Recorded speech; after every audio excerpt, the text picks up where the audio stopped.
à quoi reconnaîtra-t-on que nous marchons dans la vérité? Nous marchons sur le chemin de la vérité, conduits par l'Esprit. Mais comment?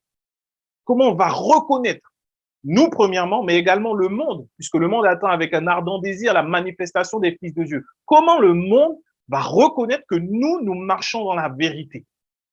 Alors aujourd'hui, c'est ce que nous allons voir. Nous allons voir que c'est conduit par l'Esprit de Dieu que nous allons finir par faire ce que Dieu veut. Premièrement, nous devons savoir que marcher sur le chemin de la vérité, c'est marcher dans l'amour. C'est marcher dans l'amour. Parce que c'est la nature de Dieu. Et si c'est la nature de Dieu, c'est également la nature de Jésus-Christ et c'est la nature du Saint-Esprit, l'esprit d'amour. Et Jésus est la preuve de l'amour de Dieu et Dieu lui-même est amour. Selon qu'il est écrit que Dieu est amour en 1 Jean 4 au verset 8. La Bible nous dit que Dieu est amour. Et la Bible nous dit également que Dieu nous prouve son amour en ce qu'il nous a donné Jésus. Alors que nous étions encore des pécheurs, Christ est mort pour nous. Si on veut la référence, c'est dans Romains 5 au verset 8. Et après, nous voyons que l'Esprit de Dieu, il est l'Esprit d'amour, mais en plus, il nous a été donné comme un acompte de ce que nous allons recevoir lorsque nous serons enlevés par Jésus-Christ, que nous nous retrouverons tous ensemble auprès du Père. Et c'est là notre espérance, c'est là notre attente, c'est là ce jour glorieux où nous serons vraiment, waouh, avec le Père. Nous sommes de passage sur cette terre. Et notre espérance n'est pas sur cette terre, ni sur les choses qui périssent dans cette terre. Non, notre espérance est en Jésus-Christ. Et il va nous chercher. Et le Saint-Esprit est la preuve de ce qu'il y a un héritage glorieux qui nous attend. La Bible nous dit dans 2 Corinthiens 5:5, et celui qui nous a formés pour cela, c'est Dieu qui nous a donné les arts de l'esprit. Les arts de l'esprit. Pour ceux qui sont habitués à l'immobilier, lorsqu'on veut prendre un terrain, on donne des arts afin de pouvoir bloquer le terrain pour être sûr et certain de pouvoir le récupérer une fois qu'on a toute la somme. Eh bien, Dieu, une fois que nous lui appartenons, il nous donne des arts. Et ce sont les arts de l'esprit afin que nous soyons sûrs et certains. Voilà pourquoi il est dit que le Saint-Esprit nous témoigne à nous-mêmes que nous sommes enfants de Dieu. Il nous donne ces arts de l'esprit afin que nous soyons sûrs que nous sommes enfants de Dieu et que donc conduits par le Seigneur. Le Seigneur veut que nous marchions dans l'amour, dans la vérité, dans cet amour qu'il y a dans la vérité. Marcher dans l'amour du Père, vivre l'amour manifesté par Jésus-Christ à la croix et manifester l'amour par le Saint-Esprit. Maintenant, nous remarquons que c'est souvent la chose la plus difficile à faire. Ce qui est plus difficile, souvent, lorsque l'on prend le temps de parler, d'échanger avec les croyants, c'est beaucoup se posent la question, mais je n'arrive pas à être conduit par le Saint-Esprit. Je ne suis pas sûr. Il y a beaucoup d'incertitudes. Comment savoir que c'est le Saint-Esprit qui veut? Comment savoir que c'est Dieu qui le veut? Comment le faire? Comment savoir que là, c'est bon? C'est pas évident. Ce sont des questions que beaucoup se posent. Mais le Saint-Esprit, comme je l'ai dit, nous parle souvent par une douce et merveilleuse voix qui crée en nous une conviction. Et cette conviction va nous pousser à poser des actes. Et lorsque nous posons des actes, si l'on prend le temps de regarder, parce que souvent, bien souvent, nous avons déjà expérimenté ça avec le Seigneur. Parfois, nous nous sommes trompés, mais lorsque nous avons réellement suivi la voie de l'Esprit, nous regarderons et nous verrons toujours que les actes que nous avons posés étaient des actes d'amour. Quelle que soit la façon dont ça s'est fait, c'était des actes d'amour, que ce soit envers nous ou envers un autre. Lorsque l'Esprit de Dieu nous dit, ne prends pas ce chemin-là, passe par un autre chemin, il vient de démontrer l'amour de Dieu envers nous. Dieu est tellement intéressé par notre vie, il ne veut pas que nous soyons bloqués par des embouteillages. Pendant des années, j'ai pris ma voiture pour aller à l'église et à chaque fois, je prenais des heures de bouchons. Et au bout d'un moment, j'en ai eu marre. Et je demandais à Dieu, Seigneur, vraiment, guide-moi. Et les pensées montaient en moi. J'entendais pas une voix comme dans le film ou dans les films où on définit la voix de Dieu comme Moïse. Non, c'est pas ça. Non, mais cette conviction intérieure qui vient et qui te dit, prends plutôt ce chemin-là, prends plutôt la 86 aujourd'hui, oh, évite la 15, prends plutôt la 115, évite. Et à chaque fois, je me suis rendu compte que j'avais gagné du temps. Je me suis dit, waouh, le Seigneur, même au point où il m'empêche d'avoir des bouchons. C'est une preuve d'amour envers moi.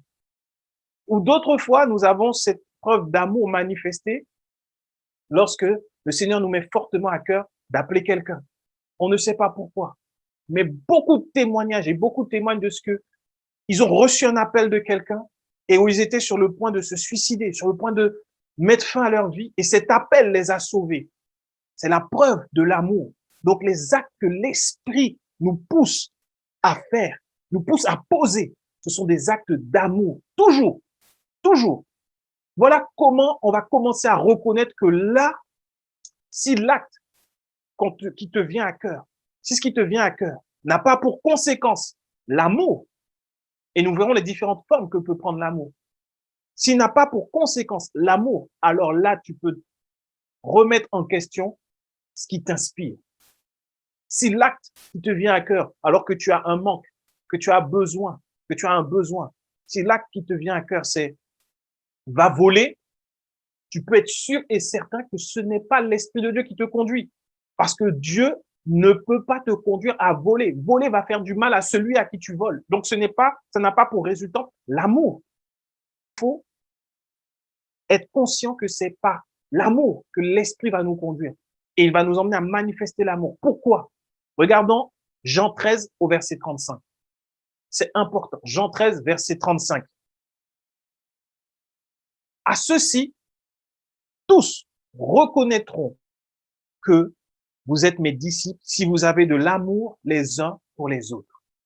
Si vous avez de l'amour les uns pour les autres. C'est Jésus qui parle. Il dit à ceux-ci, tous reconnaîtront que vous êtes mes disciples.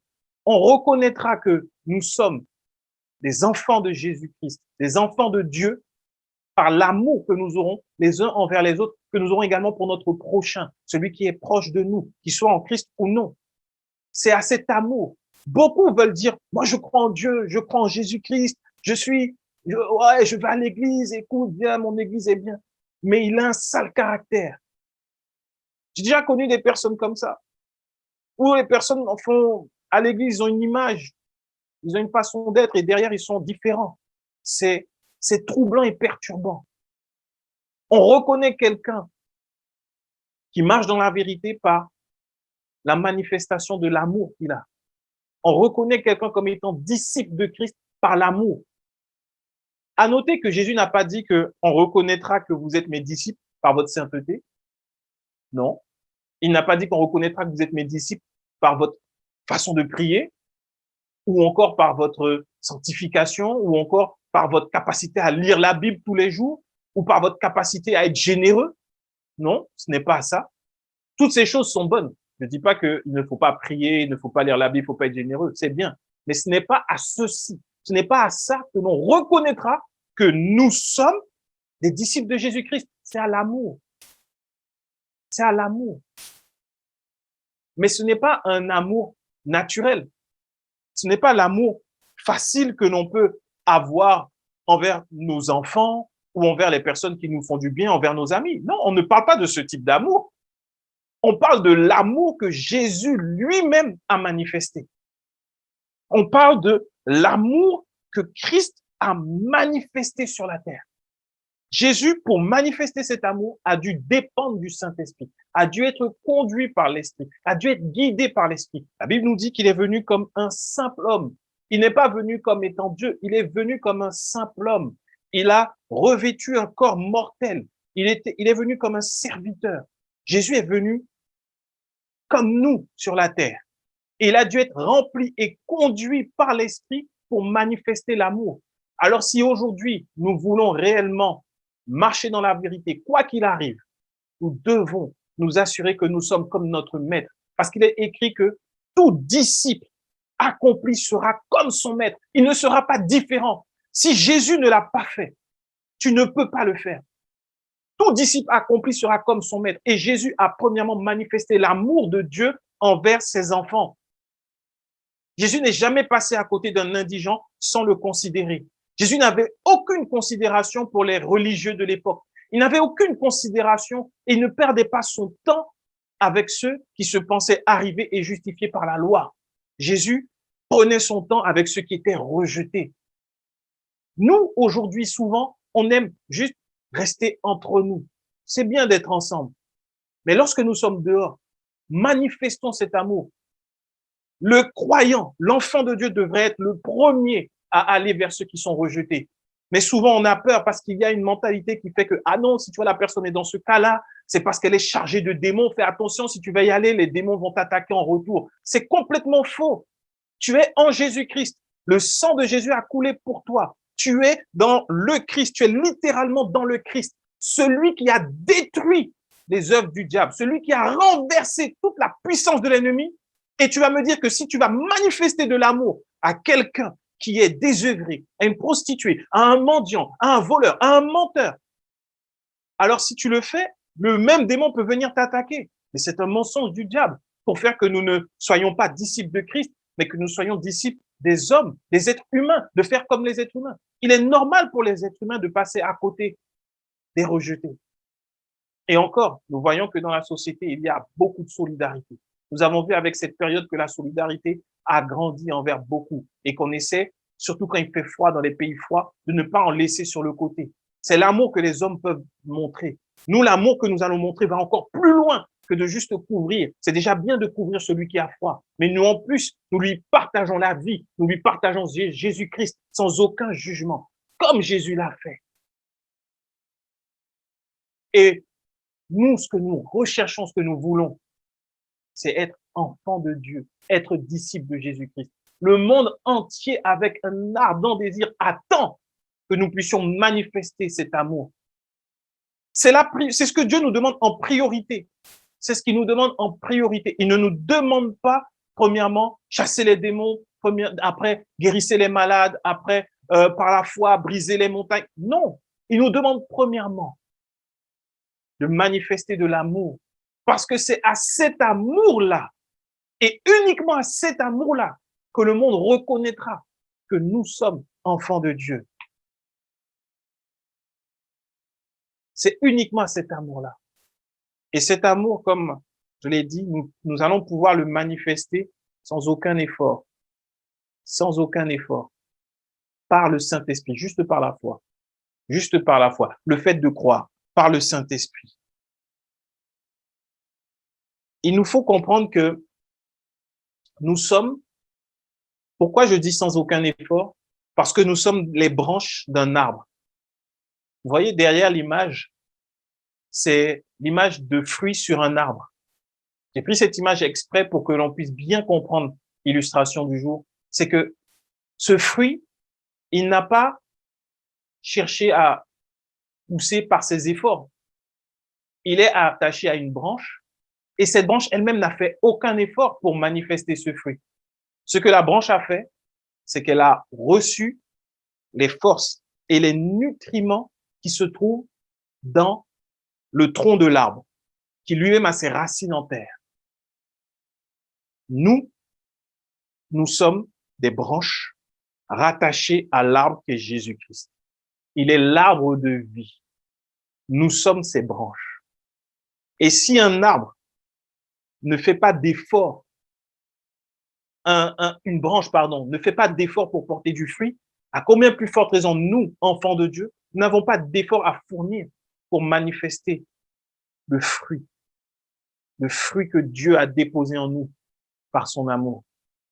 Jésus disait, Jean 12 au verset 24, Jean 12 verset 24, Jésus disait, en vérité, je vous le dis, si le grain de blé qui est tombé en terre ne meurt, il reste seul. Mais s'il meurt, il porte beaucoup de fruits. C'est une notion importante. Jésus est le grain de blé. Et ce n'est pas par hasard qu'il va parler du blé. Mais Jésus est le grain de blé qui devait mourir afin de porter beaucoup de fruits. Autrement dit, il est cette graine qui a été semée en terre afin qu'un arbre sorte, afin que lui sorte en tant qu'arbre et que les branches soient l'Église, son épouse. Il y a une notion très répandue qui est celle de mourir à soi pour pouvoir réussir à manifester les œuvres de Dieu, manifester l'Esprit de Dieu. C'est une notion qui paraît spirituelle, elle paraît bien, mais elle détruit. Elle détruit énormément de personnes, surtout le courage, la motivation pour marcher avec Christ. Parce qu'on te dit littéralement, tu dois mourir à toi-même pour pouvoir manifester ce que Dieu veut, recevoir ce que Dieu a en retour pour toi. Mais il n'y en a qu'un seul en vrai qui est mort afin que nous puissions recevoir. C'est Jésus-Christ. Il est ce grain qui est mort afin de porter du fruit. Tu n'as aujourd'hui plus à lutter contre la chair et le sang. Paul le dit, nous n'avons pas à lutter contre la chair et le sang. Mais lorsqu'on te dit, tu dois mourir à toi, on te dit que tu dois lutter contre toi-même. La chair et le sang. Tu es encore fait de chair et de sang, mais tu as un esprit qui habite dans ce corps. Tu n'as pas à lutter pour cela. Tu dois recevoir la parole, recevoir la vérité, recevoir cette parole, et elle va porter du fruit sans que tu n'aies d'effort à faire. C'est comme dire, c'est une notion qui n'est pas biblique du tout. Elle n'est pas du tout biblique. De mourir à soi, ça implique que nous faisons nos propres efforts. Ça implique que nous sommes en train de chercher des stratégies, des méthodes, des moyens pour réussir à manifester ce que Dieu nous donne gratuitement. Ça nous ramène donc sous la loi, parce que la loi marche par les œuvres. Et qui marche par la loi est maudit. C'est ce que Paul dit dans Galates 3. Celui qui veut vivre selon la loi est maudit parce que nul ne peut obéir à toute la loi. La mentalité de l'effort, c'est ce dans quoi nous vivons dans ce monde. Nous avons grandi dedans. À l'école, on doit faire nos efforts, on doit apprendre pour avoir de bonnes notes. Au travail, on doit donner du résultat pour pouvoir être augmenté, pour pouvoir passer, évoluer. En fait, dans la vie, on nous apprend qu'il nous faut nous battre. Mais avec Dieu, on apprend que nous devons juste recevoir et le laisser faire, le laisser agir. Si quelqu'un doit être transformé, ce n'est pas par quelqu'un d'autre que Jésus-Christ et sa parole. Un homme ne peut pas te rééduquer afin que tu puisses manifester l'amour de Dieu. Non. Pour manifester l'amour de Dieu, il faut tout simplement demeurer en Christ, comme une branche qui reste accrochée, qui se bat pour rester juste accrochée à l'arbre, pour recevoir ce dont elle a besoin et porter du fruit en sa saison. Un homme planté près d'un courant d'eau qui porte du fruit en chaque saison. Nous qui voyons des arbres, regarde l'image derrière toi, là, tu verras un arbre. Mais observons un peu l'arbre.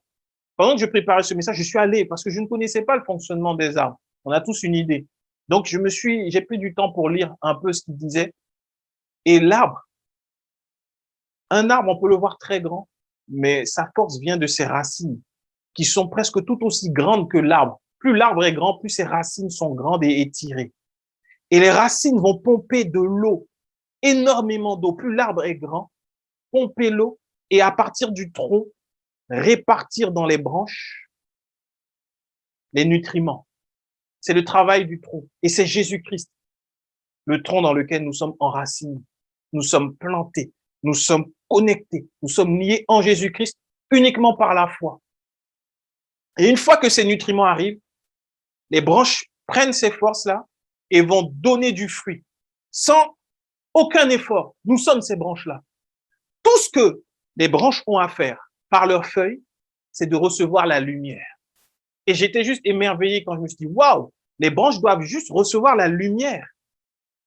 Il n'est pas écrit dans la parole que la lumière du monde, c'est Jésus-Christ.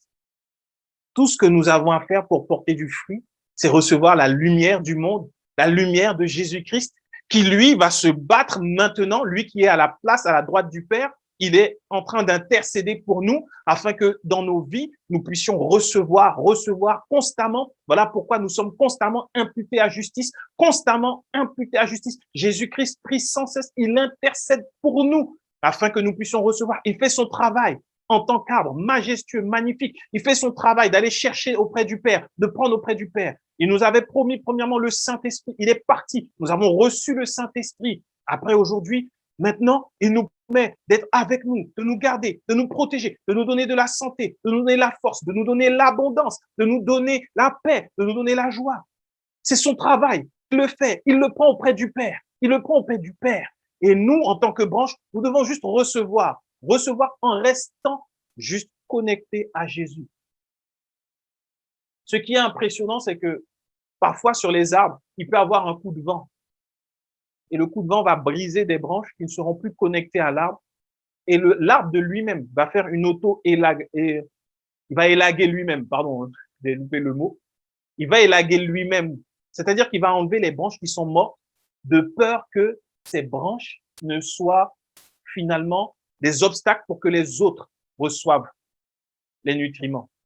Ce qui veut dire que parfois, on peut être détaché de Jésus-Christ par un vent de mode, un vent qui passe. C'est pour ça que Paul disait, ne vous conformez pas au siècle présent. L'évangile est l'évangile et il est valable hier, aujourd'hui, éternellement. De peur d'être séparé finalement de Christ. Parce que on peut être séduit par une fausse parole. Et cette fausse parole peut, si nous la prenons et nous allons jusqu'au bout avec, peut nous séparer de Christ. Et nous ne croyons plus en Jésus-Christ, mais nous croyons à la fausse parole. Et si nous croyons à cette fausse parole, alors cela nous détache de Christ. Et c'est ce qu'il y a de plus terrible. Parce que sans même le vouloir, on ne va plus recevoir la vie qui coule en Christ. On va commencer à être alimenté par quelque chose d'autre. Et ça, dans un arbre, c'est une maladie. Et l'arbre ne peut pas accepter ça. C'est pour ça que le Seigneur Jésus dit qu'il est fidèle. Mais celui qui le renie, il ne va pas se renier lui-même. Donc celui qui le renie se coupe de lui. Mais Dieu est tellement bon que même lorsque nous sommes séduits, il fera tout pour nous ramener et nous rattacher à lui. La seule chose qui fera que nous serons complètement séparés de Christ, c'est le jour où nous dirons, Jésus, c'est fini. Moi, j'y crois plus maintenant, je crois en la lumière solaire. Ou je crois en la puissance de l'eau, mais Jésus, non, c'est quelque chose que je veux plus. Ça fait que Jésus ne peut pas revenir mourir à la croix pour nous sauver encore. C'est pour ça qu'il y a toujours de l'espoir tant que nous n'avons pas renié Jésus-Christ. Et c'est ainsi qu'on voit des personnes s'éloigner de Dieu, aller loin, l'histoire du fils prodigue, aller loin, très loin, mais être ramenés par l'amour de Dieu. Et ils sont reconnectés et ils vivent enfin l'amour, ils vivent enfin ce que le Seigneur a en réserve pour nous. Manifester l'amour est l'une des premières preuves que nous marchons dans la vérité. On reconnaîtra que quelqu'un marche dans la vérité par la manifestation de cet amour. Maintenant, qu'il y a-t-il dans cet amour? Que trouve-t-on dans ce fameux amour? Regardons Galates 5 au verset 22. Galates 5, verset 22. Mais le fruit de l'esprit, c'est l'amour, la joie, la paix, la patience, la bonté, la bénignité ou la bienveillance, la fidélité, la douceur, la tempérance. La loi n'est pas contre ces choses. Quand Paul dit que la loi n'est pas contre ces choses, ça veut dire que tes œuvres ne feront pas en sorte que tu manifestes ces choses-là. Lorsque tu es en Christ, notre arbre majestueux, lorsque tu es en lui, le Saint-Esprit, sans effort de ta part, juste par la foi, te poussera à manifester le fruit que l'on appelle l'amour, que l'on peut voir un peu comme un agrume, comme une orange. Et dans cet amour, il y a plusieurs tranches. Plusieurs tranches. Et plus nous grandissons dans la foi, plus nous allons manifester cet amour.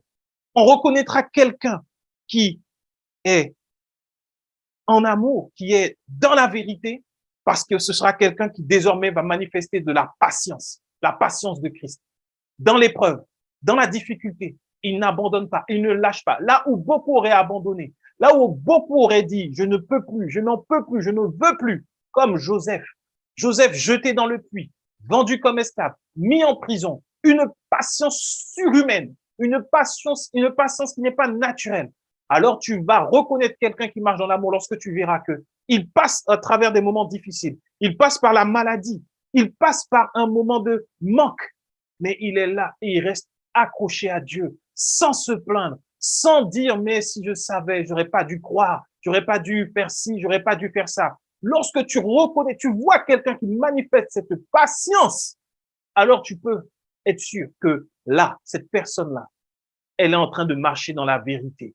Lorsque tu vois quelqu'un qui est bon, il y a des personnes qui, de nos jours, on est dans un monde où, bien souvent, pour que, surtout avec les réseaux sociaux, pour avoir beaucoup de followers, on leur dit ce que l'on aime, ce qui est bien. Même si c'est pas bien, on lui dit non, c'est bien. Non. Reconnaître quelqu'un qui est bon, tu verras. Quelqu'un qui manifeste la bonté. Waouh. Cette personne-là, elle marche dans la vérité. Celui qui va te dire, mon ami, ce que tu fais là aujourd'hui, ça ne te correspond pas.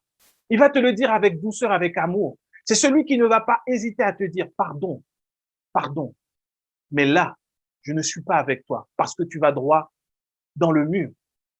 C'est celui qui ne va pas hésiter à te dire ce qui n'est pas bien sans t'accuser, sans mettre en avant tes défauts, mais qui va juste te dire, je ne suis pas sûr que c'est là que tu dois aller. Il va te dire la vérité. Il va faire preuve de bonté envers toi. Il va être franc. Tu reconnaîtras quelqu'un qui marche dans la vérité lorsque tu vas voir que par l'amour, il ne va pas t'envier. Il ne va pas dire, oui, mais en fait, toi, tu as cette voiture-là, mais vraiment, ça me correspond plus, tu sais. Tu as une maison comme ça, on dirait. Il y a des gens, hein, subtilement, des fois, qui disent, cette maison ne te ressemble pas. Franchement, j'aurais vu, je sais pas, quelqu'un comme moi, tu vois. Ça, c'est de l'envie.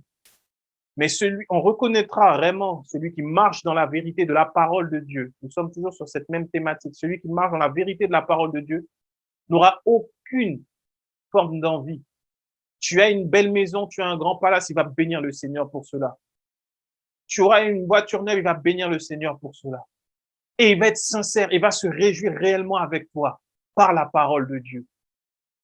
Tu reconnaîtras quelqu'un qui marche dans la vérité parce qu'il ne va pas se vanter. Oh, vous savez quoi? J'ai réussi. Ça y est, c'est bon. Je suis PDG maintenant. J'ai mon entreprise. Ah, attention, j'ai dû travailler pour le faire. J'ai dû vraiment, j'ai dû travailler énormément et aujourd'hui, je brasse des millions. Ça, là, même s'il est chrétien, il marche pas dans la vérité. Parce qu'on reconnaît que l'on est alimenté par la vérité, par l'amour de Dieu. On ne va pas se vanter. On ne va pas se vanter de dire, moi, je sais. Moi, j'ai déjà fait, j'ai déjà expérimenté, je connais déjà. Si tu sais, très bien. Mais il va être humble. Il va être humble. Et même s'il sait, il ne va pas te le dire et se réjouir avec toi. On reconnaîtra quelqu'un qui marche à la vérité parce qu'il sera honnête. L'honnêteté n'est pas une valeur humaine. Elle découle de l'amour de Dieu. L'honnêteté envers soi-même, envers les autres. De reconnaître là, je me suis trompé. Ou il sera honnête parce qu'il n'acceptera pas de recevoir plus que ce qu'il ne devrait avoir. On reconnaîtra celui qui marche dans la vérité parce qu'il sera désintéressé. Il y a des personnes qui rendent service en Christ. Et ça, j'en ai connu, malheureusement, beaucoup trop. Et c'est pas de leur faute. Mais qui vont venir te rendre service pour que plus tard tu dises, ah, lui, c'est un bon frère, il vient, il me rend service. Ou sinon, pour que plus tard, quand lui a besoin, il te demande. Non. On ne rend pas service pour avoir quelque chose en retour. On le fait par amour. On est donc désintéressé. Dans l'église, tu viens aider juste parce que tu aimes ton prochain au final. C'est désintéressé, totalement désintéressé. Après, tu reconnaîtras celui qui marche dans la vérité parce que il aura un cœur tellement simple et léger qu'il ne soupçonnera pas le mal. Lorsque tu parleras, lorsque tu feras quelque chose, il ne va pas se dire, ah, il fait ça parce qu'il y a ci, parce qu'il y a ça. Soupçonner le mal, ça ne vient pas de Dieu. Ça ne vient pas de Dieu. Et combien même quelqu'un chercherait à t'avoir par des mensonges, le Seigneur s'en occupera. Toi, aime. Ne soupçonne pas le mal. Aime, tout simplement.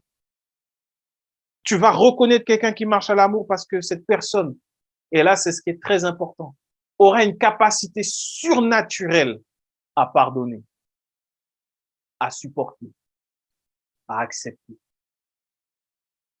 Cette partie-là, quand tu trouves quelqu'un qui pardonne, même à celui qui a assassiné son enfant, alors tu peux dire qu'il y a une vérité dans laquelle il marche qui a amené cette manifestation. À ce niveau-là, personne, personne, personne ne peut te faire manifester ce pardon-là. Il y a des personnes, il y a des gens en Christ qui n'arrivent pas à pardonner parce que c'est leur chair qui a été touchée. J'ai rencontré plusieurs personnes et ça touche, ça fait mal. Je me rappelle d'une fois, j'ai rencontré en entretien une sœur, une femme qui a énormément souffert d'humiliation, de coups, de paroles par son ex-mari. Et quand l'enfant qu'ils avaient en commun voulait aller vers son père, elle ne voulait pas, elle s'y opposait. Mais pourtant, elle ne pouvait pas l'empêcher. Mais je lui ai dit, pardonne à cet homme. Et cette femme qui me parlait a littéralement changé de visage. Non, jamais. Tu ne sais pas ce qu'il m'a fait. Il m'a humilié, il m'a jeté du vin à la figure alors qu'on mangeait à table avec plusieurs personnes. Il a écrasé ses cigarettes sur moi. Il a. Elle ne pouvait pas pardonner. Pouvoir tout pardonner, c'est quelque chose qui se manifeste lorsque l'on reçoit la force de Jésus-Christ. Il a dit, et nous avons lu ce passage, qu'il est le grain de blé qui est tombé en terre afin de porter du fruit. Il a également dit dans le livre de Jean 15, verset 5, « Je suis le cep, le pied de vigne, vous êtes les sarments.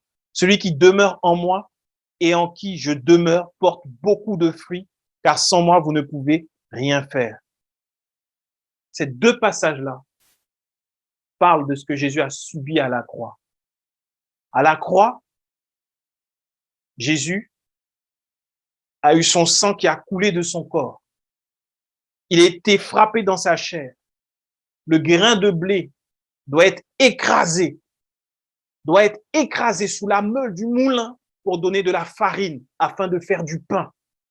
Et nous avons mangé le pain. Jésus a dit que il est le pain de vie. Jésus a dû être écrasé, détruit. Il a dû être brûlé par le jugement de Dieu dans son corps afin que nous recevions la vie.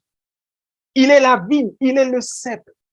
Il a été d'abord écrasé comme on écrase le raisin pour en prendre le vin. Son sang a coulé, on a écrasé Jésus jusqu'à ce que son sang coule en abondance pour nous.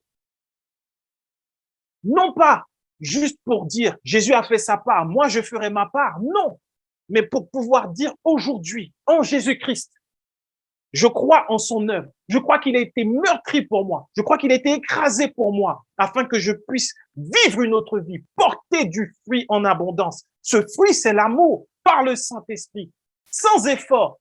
Ce fruit-là nous permettra de tout pardonner, tout supporter, d'être bon, de manifester une autre nature que la nature humaine, de manifester la nature de Dieu. Et juste par cet amour-là, nous serons capables de faire plus de miracles encore que Jésus a fait lui-même parce qu'il a été limité sur la terre. Nous avons un temps plus long sur la terre. C'est par cet amour-là. Ce n'est pas par une onction spéciale, particulière. Ce n'est pas par un appel particulier. L'amour que Dieu dépose en nous, nous devons accepter de le recevoir. Et les fruits vont couler de nous. Lorsque la situation sera difficile, le monde saura qu'il existe des disciples de Jésus-Christ encore capables de manifester un amour qui ne regarde pas son propre intérêt, qui ne se vante pas, qui n'est pas orgueilleux. Un amour qui fait que là où tout le monde condamne, nous ne condamnons pas. Là où tout le monde rejette, nous ne rejetons pas. Là où tout le monde dit c'est fini, nous croyons que ce n'est pas fini parce que Christ est mort à la croix.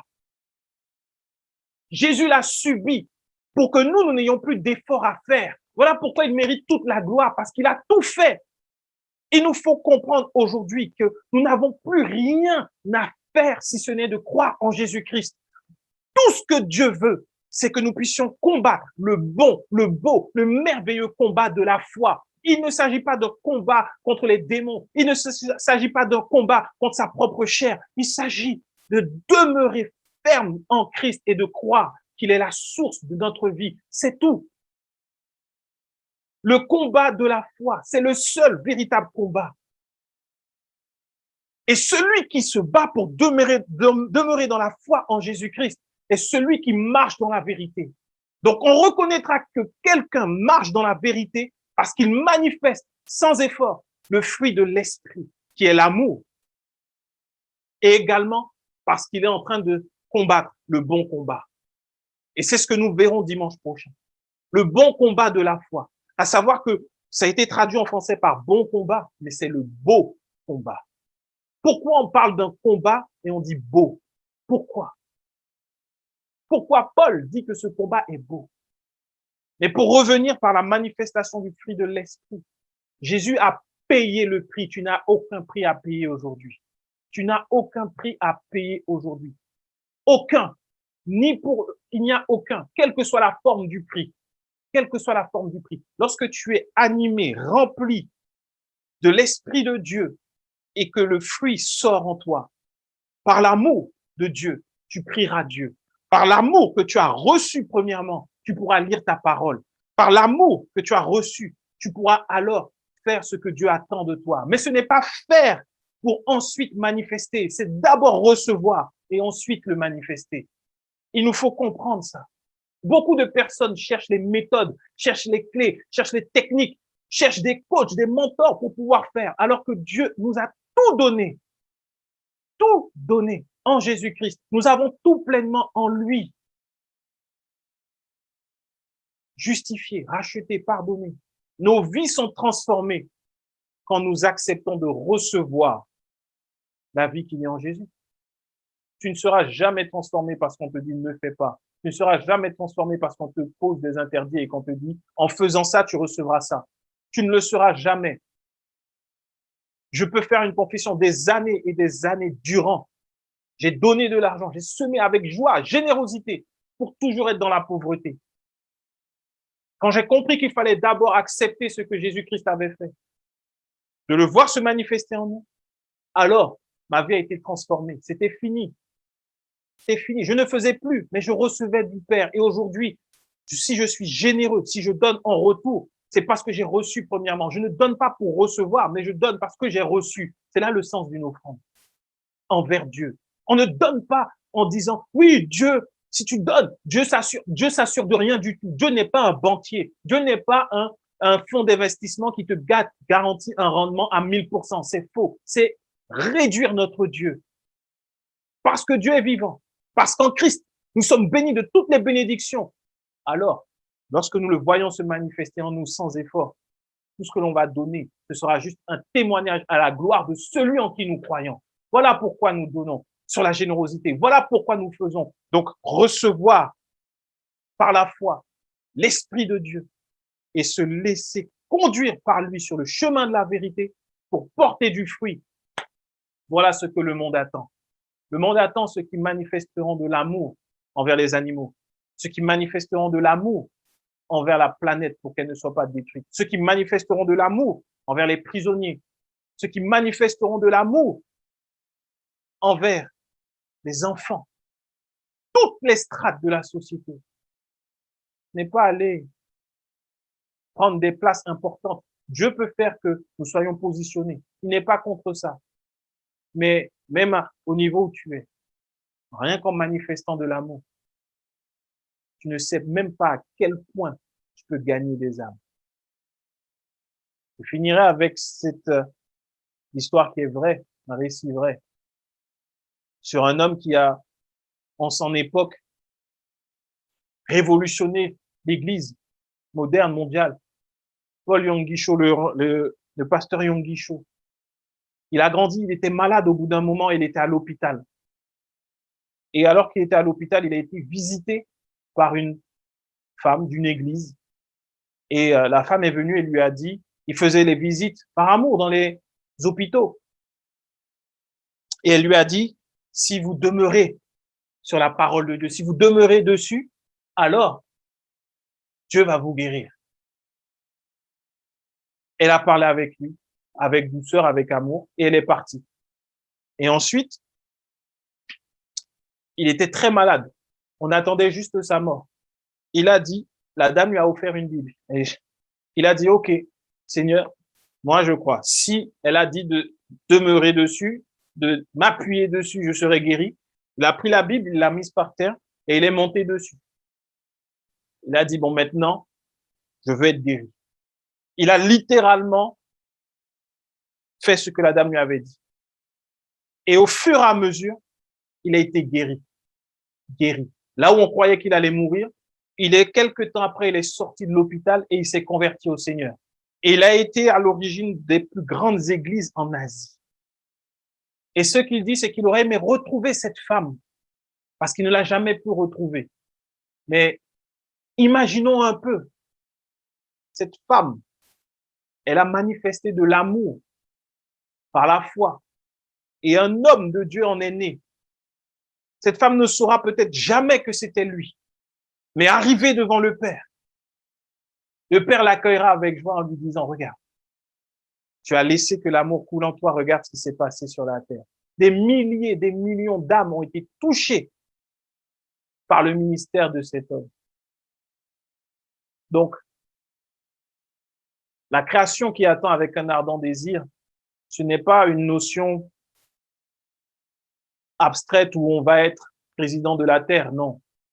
Peut-être que l'enfant que tu sauveras, à qui tu parleras, cet enfant-là, fera du bien à des millions. Peut-être que la femme battue, à qui tu ouvriras ta porte, elle fera du bien à des milliers, des millions de personnes. Peut-être que ce prisonnier, à qui tu présenteras Jésus-Christ, à qui tu présenteras le pardon, fera du bien à des millions de personnes. Ne nous lassons pas de faire le bien et de manifester l'amour, parce que nous croyons en la vérité. Et cette vérité, c'est que Jean 3,16, car Dieu a tant aimé le monde, il a donné son Fils unique, afin que quiconque croit en lui ne périsse point, mais qu'il ait la vie éternelle. Dieu vous bénisse, nous allons prier. Seigneur Jésus, nous te disons merci. Merci pour ta parole. Nous voulons réaliser et prendre conscience que lorsque tu nous conduis par ton esprit, juste en nous laissant conduire sans effort, alors nous allons manifester le fruit de l'esprit qui est l'amour. Et c'est à cela que le monde entier reconnaîtra que nous sommes les disciples de Christ. Car dans l'histoire de l'humanité, le seul qui a donné sa vie pour le monde, c'est toi. Et nous voulons te faire connaître au monde entier. Merci pour ta parole, qu'elle porte du fruit en nous et que, Seigneur, nous puissions voir ce fruit manifesté dans nos vies et tout autour de nous. Merci encore, car elle nous fait du bien. Elle est douce et agréable. Te prions dans le nom puissant de Jésus. Amen.